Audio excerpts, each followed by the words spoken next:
전 순서에서 네. 얼굴이라는 최근에 발표하신 네. 작품에 대해서 여러 말씀 들었는데요. 네. 이번에는 2년 전에 발표하셨던 네, 맞습니다. 바로 여기 이 작품 마취라는 작품에 대해서 좀 말씀 나눴으면 해요. 네. 어떤 작품인지. 마취는 이제 소설가로서 저의 이제 첫 번째 작품이었고요. 어떤 동양적인 사상을 서양의학적인 소재에 얹어서 해외 독자분들께도 재미있게 읽힐 수 있게끔 그렇게 착상을 했던 작품입니다. 네. 예를 들자면 제 성형외과 의사로서 매일매일의 수술을 진행하다 보면 어쩔 수 없이 같이 마취를 경험을 하게 되거든요.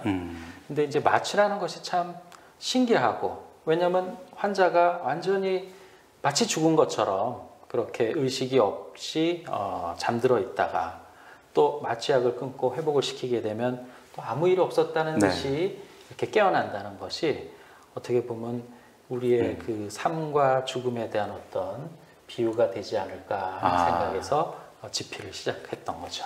네. 이 작품이 영화 판권이 네. 예, 팔렸어요. 네. 궁금한데 네. 보통 뭐 영화 판권 팔린 이후에 네. 뭐 바로바로 이렇게 되는 예가 네. 사실 많지는 않은데 네. 어떤 소식이 있나요? 네. 우리 참 저로서는 영광이었죠. 첫 작품이었는데 네.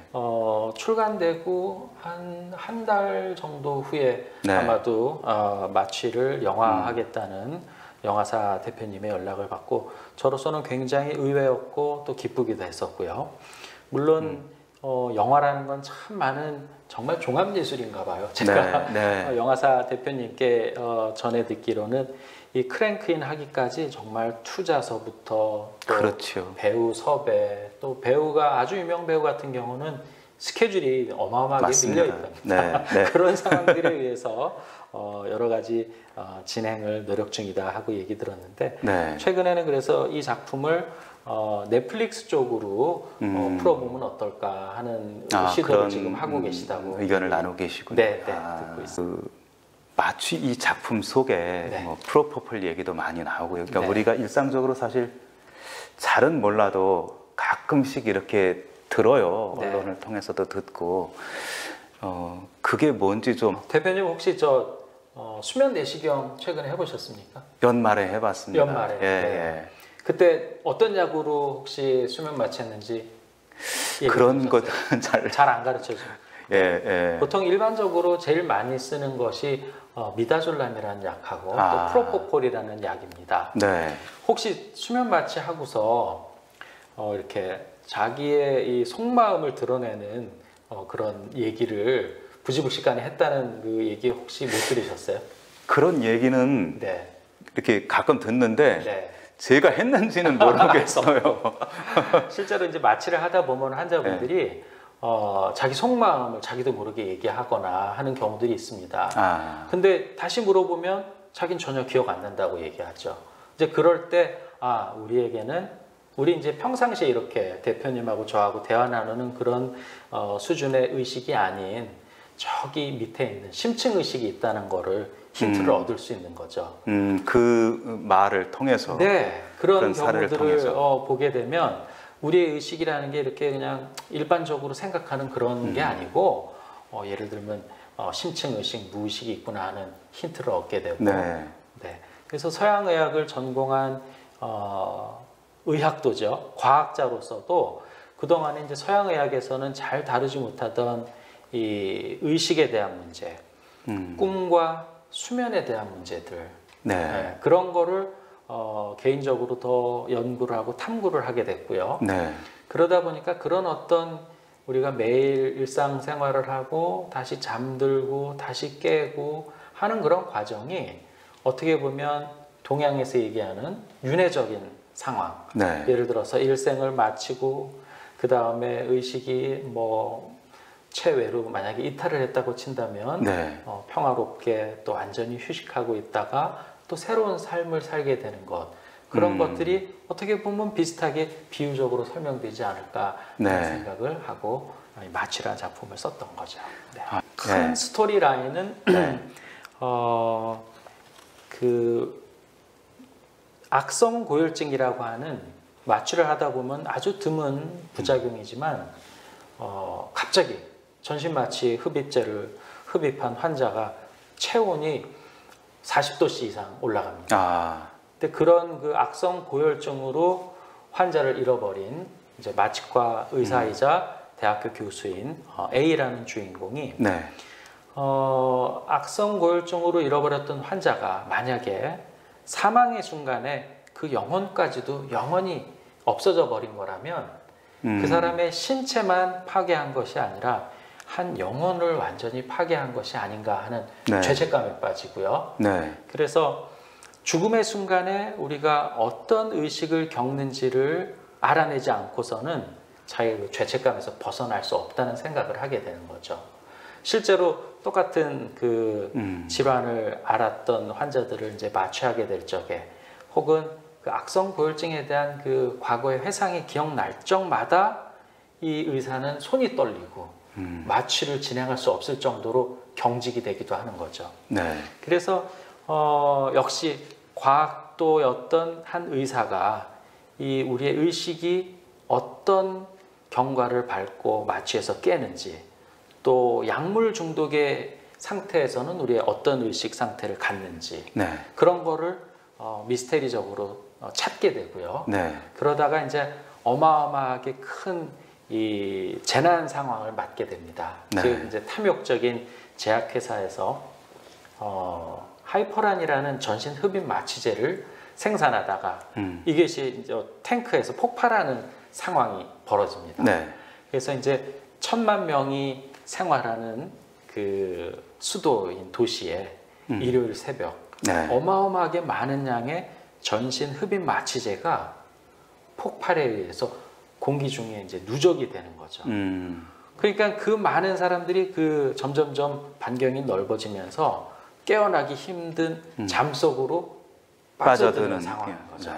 그래서 행정과 모든 서비스들이 마비가 되고 이제 그 도시 바깥에 있었던 많은 사람들은 도대체 그 도시 안에서 어떤 일이 발생한 건지를 모르고 대응할 수 없는 상황인데 이제 외부에 있던 우리 주인공인 A가 그 상황은 내가 보기에는 전신 흡입 마취제가 대량 유출됐었을 적에 일어나는 상황이겠구나 하는 걸 알고 이제 도움을 주기 위해서 이제 가게 되는 거죠. 그래서 자기 가족들도 구해야 되고. 이 두 개의 어떻게 보면 아까 앞서 말씀해주신 마취와 의식 세계는 좀 더 정적인 어떤 부분이었다면 지금 나중에 말씀해주신 이 부분은 굉장히 그 긴박하게 흘러가는 빠른 어떤 그 템포의 다이나믹하면서 그 이야기 흐름일 것 같아요. 아마도 그 영화사 대표님께서도 이 재난 장면에서의 어떤 그 매력에 이렇게 또 관심을 가져주시고 계약을 하게 된 거 아닌가 그런 생각을 하고 있습니다. 기대가 됩니다. 영화로도 나와서 같이 좀 책과 함께 또 다른 아무래도 영상으로 이제 보게 됐으면 하는 그런 기대를 또 가져봅니다. 그러면 또 이제 궁금한 거는 이제 이렇게 어떻게 보면 그 전공 영역에 이렇게 있는 소재를 가지고 이제 작품을 쓰셨어요. 마취하고 얼굴 두 작품을 발표하셨는데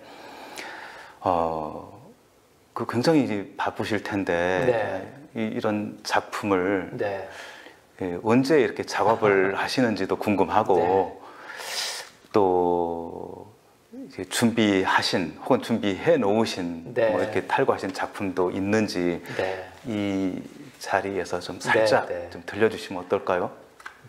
그 제가 의사인데 이렇게 글을 쓰게 된 것 자체에 대해서 굉장히 많이 궁금해 하시더라고요. 아마도 이제 저에게는 문학에 대한 호기심 내지는 욕구가 있었던 것 같습니다. 근데 자라면서 부모님의 또 기대에 맞춰서 의대로 진학을 하게 됐고, 그래도 다행이었던 것은 책을 읽는 것 자체에 대한 흥미를 잃어버리지 않고 네. 시간 날 때마다 책을 많이 읽었던 것 같고요.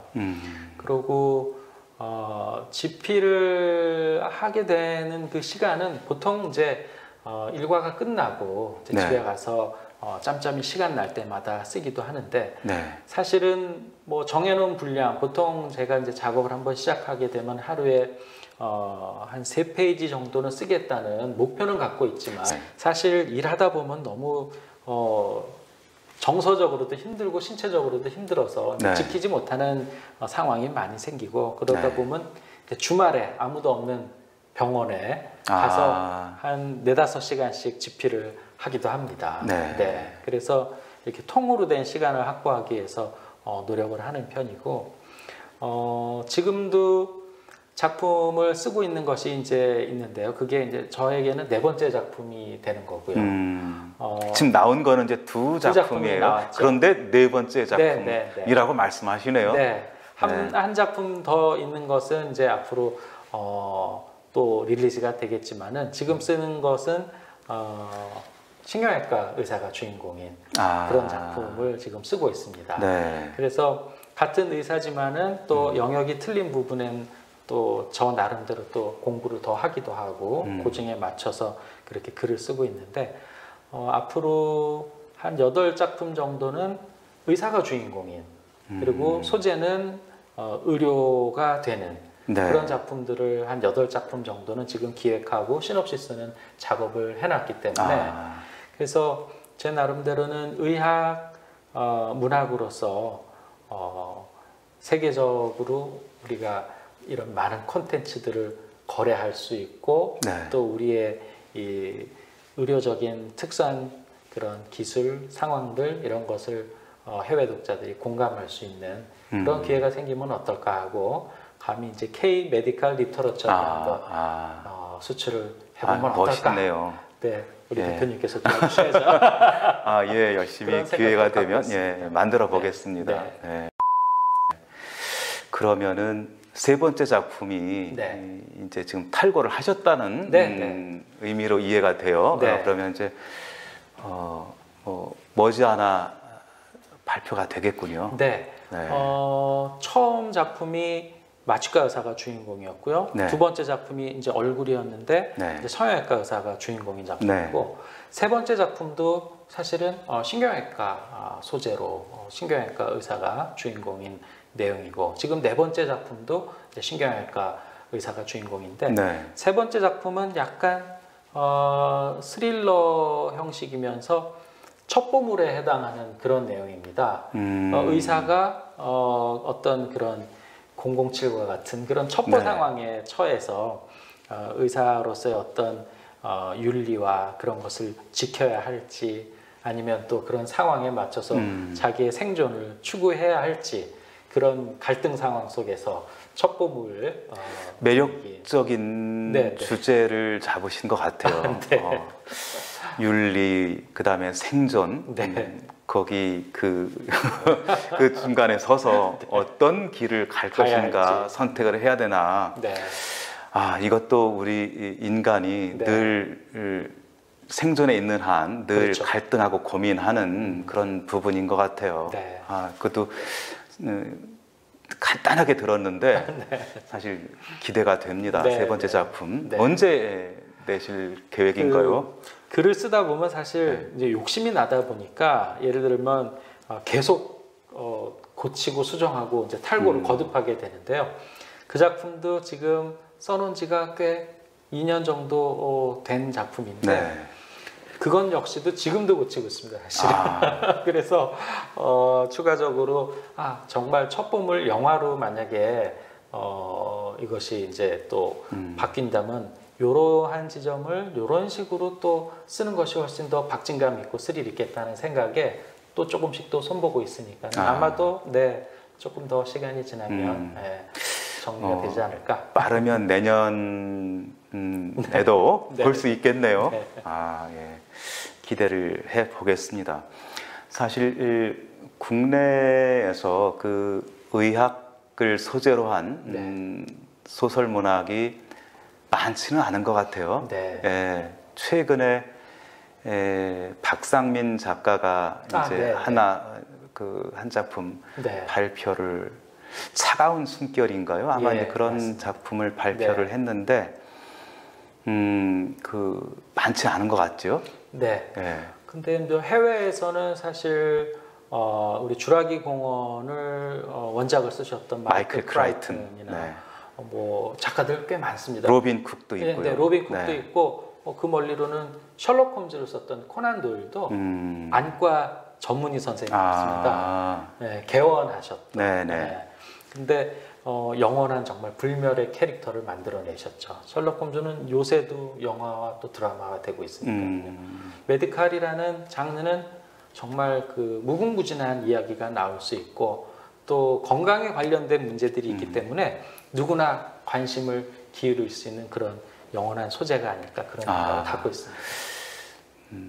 기대가 되고요. 그러니까 다양한 이러한 그 영역에서의 내용을 소재로 해서 작품이 나오고 그것을 우리가 보게 된다는 것은 굉장한 기쁨 같아요. 계속해서 좀 기대를 해 보겠습니다. 네, 최선을 다하겠습니다. 아마 우리 그 독자분, 시청자분들께서도 저하고 비슷하리라고 보고요. 그리고 작가님께서 말씀하신 대로 K 메디컬 스릴러가 국내 독자들뿐만 아니라 해외 출판 시장으로 나아가서 또 해외 독자들과도 같이 만나는 그러한 기회가 오기를 저도 기대하고요. 또 기회가 된다면 작은 힘이나마 좀 보태도록 많이 도와주십시오. 그렇게 하겠습니다. 오늘 이제 이 얼굴에 이어서 마취 두 번째 순서로 이렇게 했는데 마칠 시간이 되니까 아쉬워요. 또 다른 작품으로 또 이렇게 불러주시면 또 영광으로 생각하겠습니다. 그렇게 하도록 하겠습니다. 어쨌든 오늘 말씀 감사하고요. 덕분에 K 메디컬 스릴러를 이렇게 또 간접 경험을 했습니다. 그래서 이제 우리 독자분 한번 읽어보시고 여러 의견을 또 같이 공유를 해주시면 감사하겠습니다. 지금까지 김유명 작가님을 모시고 마취에 대해서 들어봤습니다.